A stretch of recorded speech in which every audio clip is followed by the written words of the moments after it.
In June of last year, NASA commissioned an independent study team to examine unidentified anomalous phenomena. We did so with a few goals in mind. First, to examine how NASA can use our expertise and instruments to study UAP from a scientific perspective. Second, shift the conversation about UAP from sensationalism to science, and to make sure that whatever we find or whatever we recommend, to make sure that information is shared transparently.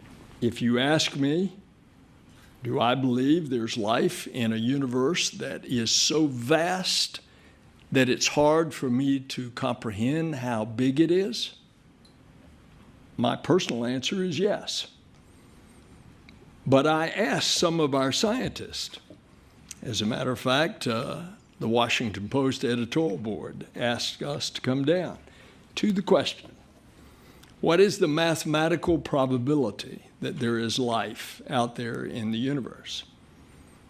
And if you calculate in billions of stars, in billions of galaxies, that there's replicated what I just said, another stony planet. The answer was, what's the likelihood?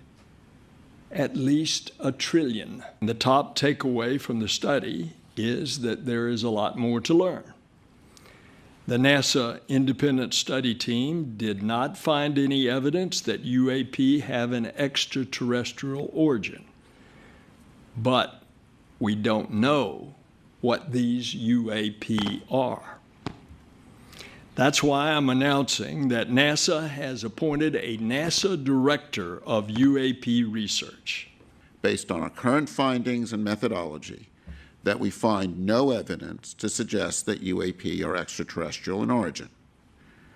Our focus is on understanding the phenomenon, however, regardless of the source.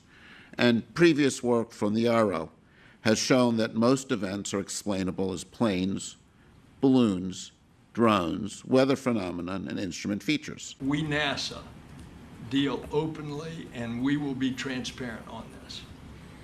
And we're trying to address the question of there's so much concern that there's something locked up, classified,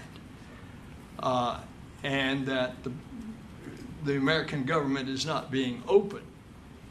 Well, we are the American government, and we are open, and we're going to be open about this. Reasons that we restricted ourselves, this study, to unclassified data is because we can speak openly about it. And in so doing, we're aiming, again, to alter the discourse from sensationalism to science, as Administrator Nelson beautifully said.